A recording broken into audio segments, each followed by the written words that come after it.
আপনারা দেখেছেন আমরা লিখিত অভিযোগ দায়ের করেছিলাম আমাদের বিশ্ববিদ্যালয়ের যে ডাকসু নির্বাচন কমিশন তার প্রতি, আমাদের এই যে ছবি ভাঙচুর এবং এই সংক্রান্ত।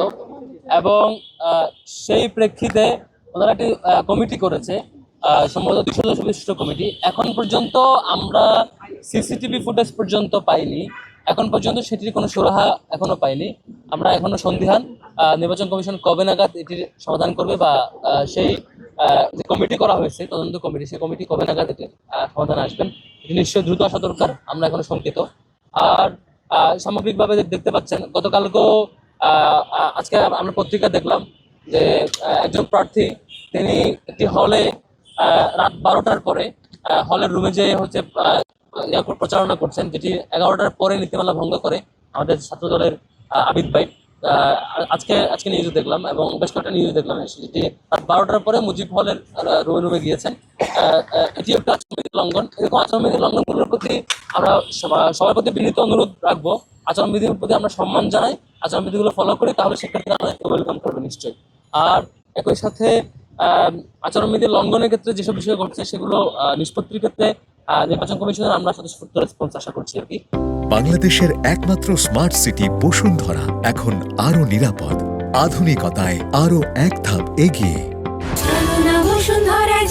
নির্বাচন কমিশন একদিন আগে আমরা জানাইছি, তাহলে আমরা নিজেরা ফ্রেম বানিয়ে লাগাইতে পারবো কিনা, বলেছেন যে লাগাইতে পারবা, পরে লাগিয়েছি। হঠাৎ করে রাতে ওনারা তো রাত বিরাতে হয়ে আসে, রাতে হঠাৎ করে এই অ্যানাউন্সমেন্টটা দেয় যে এগুলো খুলে ফেলতে হবে। তবে স্যাররা বলেছে তোমরা তো নির্বাচন কমিশনের আচরণবিধি লঙ্ঘন করো না, ঠিক আছে, তো বাট আচরণে কিছু ফাঁকফুকর আছে, ফাঁকফুকরের জায়গায় গ্যাপ হয়ে গেছে, আমরা নতুন করে নিয়ম দিচ্ছি, এখন আর লাগাইতে পারবো না, খুলে ফেলতে হবে। তখন আমরা বলেছি তারা ঠিক আছে, আপনার প্রক্রিয়া টিম দিয়ে খুলে ফেলে আমরা নিষেধ করবো না।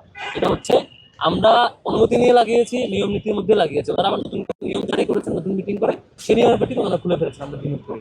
এখন শেষ পর্যন্ত আর কেউ মানে এখন নতুন নিয়ম অনুযায়ী কেউ কোনো ফ্রেম বানিয়ে লাগাতে পারবে না, আগের নিয়ম অনুযায়ী ফ্রেম বানিয়ে লাগানোর সুযোগটা ছিল। আর নির্বাচন কমিশনের কোনো সিদ্ধান্ত আমাদের আসলে আমাদের কথা কখনো শুনে বলে মনে হয় না আর কি। এখন পর্যন্ত সবগুলো সিদ্ধান্ত এরকম, এই স্টিল এটা নিয়ে আমরা অবজার্ভ করছি এবং এটা আমরা শুরুতে এটার অভিজ্ঞতা জানিয়েছি। স্বাভাবিকভাবে ক্যাম্পাসে সেনাবাহিনী থাকার কথা না, তো ক্যাম্পাসে কোনো সেনাবাহিনী আসে না, ক্যাম্পাসের বিষয়গুলো আলাদা করে ম্যানেজ করে।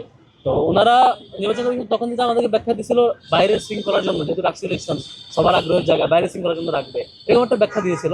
কিন্তু এটা অনেকে প্রতিবাদ জানিয়েছে যে নির্বাচন কমিশনকে এই সিদ্ধান্ত গ্রহণের ক্ষেত্রে সকল স্টেক হোল্ডারের সাথে পরামর্শ করে সিদ্ধান্ত গ্রহণের অনুরোধ জানাতে পারি, এটুকু আমরা বলতে পারি। তবে আমাদের সাথে ধরনের কোনো কোনো আলাপ, কোনো ধরনের পরামর্শ স্টিল কেউ এ ধরনের করে নাই, এবং সব সিদ্ধান্তগুলো ওনারা ওনাদের মধ্যে করে নেয়। আমরা কি ফিডব্যাক দিলাম কি দিলাম না, এটা ওনারা কিছু আসে যায় না, এখন পর্যন্ত এরকম হয়েছে।